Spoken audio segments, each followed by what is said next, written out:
dread packing for any kind of trip, whether it be work or personal. I used to be the exact same way. And then I went on a motorcycle trip for 2 weeks and I could only bring the smallest bag, but literally that changed my life forever. And it was perfect timing because after that I did a lot of jobs which required a lot of travel. So I'm going to be sharing in this video my foolproof packing tips for any occasion. So I'm Jane Stoller, I'm a Life Biz organizer, and I'm so glad that you landed on my channel. For the best organizing advice and hopefully inspirational tips, subscribe and click that bell to be notified every week when I launch a new video on Tuesdays. So do you dream of being one of those carefree travelers who's ready on a whim?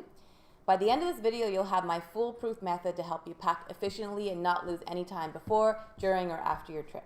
Plus, at the end of this video, I'll be sharing a downloadable chapter of my book which focuses completely on travel packing.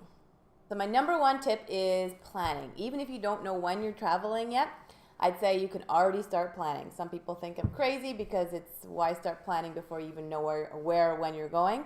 But there's things you're always taking on trips with you. So for those, I would always those are specifically cosmetics and liquids. The ones that you're always taking with you, have them already ready in your suitcase to go. Maybe it's your travel size liquids, your shampoos, whatever it is, get them in your suitcase.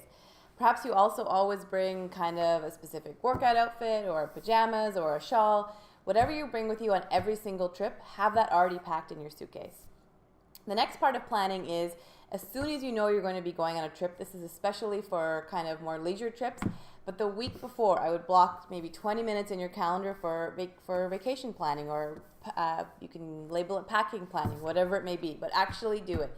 Sit down and make a list or use an app on a phone or something to say, what are the outfits I'm going to be needing for that week or a couple of days, and start writing them down. This is because at that time you'll already be thinking, okay, I need to get that outfit back from a friend, I need to iron this, I need to tailor this, whatever it may be, it's going to start the planning process. Also, I encourage you during that week, you're probably going to be thinking about it a bit, and you might already start eliminating some things or saying, actually, I shouldn't bring that, I'm going to bring this instead. So when you actually do pack, let's say 2 days before your trip, it'll be much easier.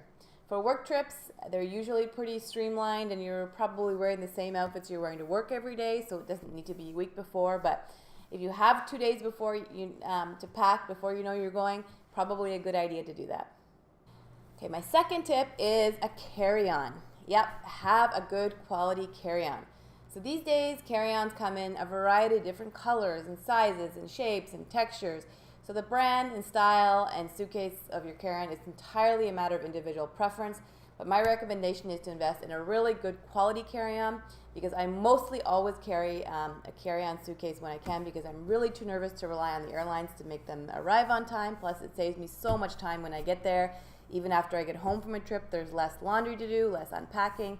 So really a carry-on should be your travel best friend.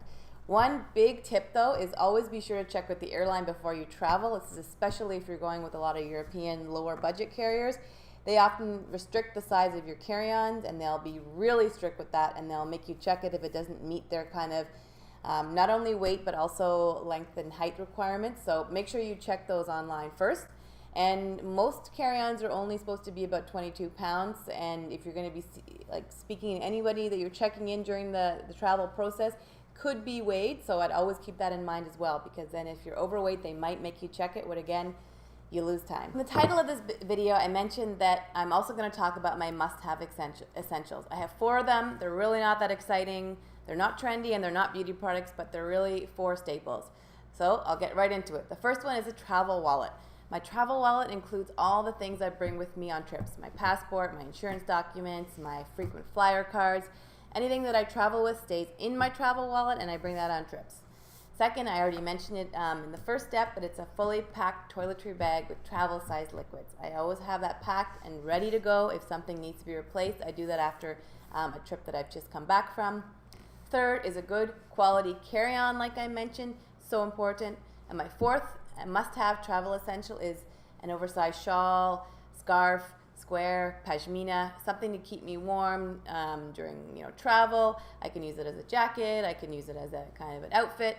So there you have it. There's my 4 must-have essentials. So comment below. I would love to hear what your must-have travel essential is.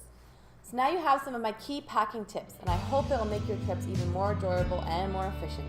As a free gift for watching, you can download my complete travel chapter from my book. The link is below.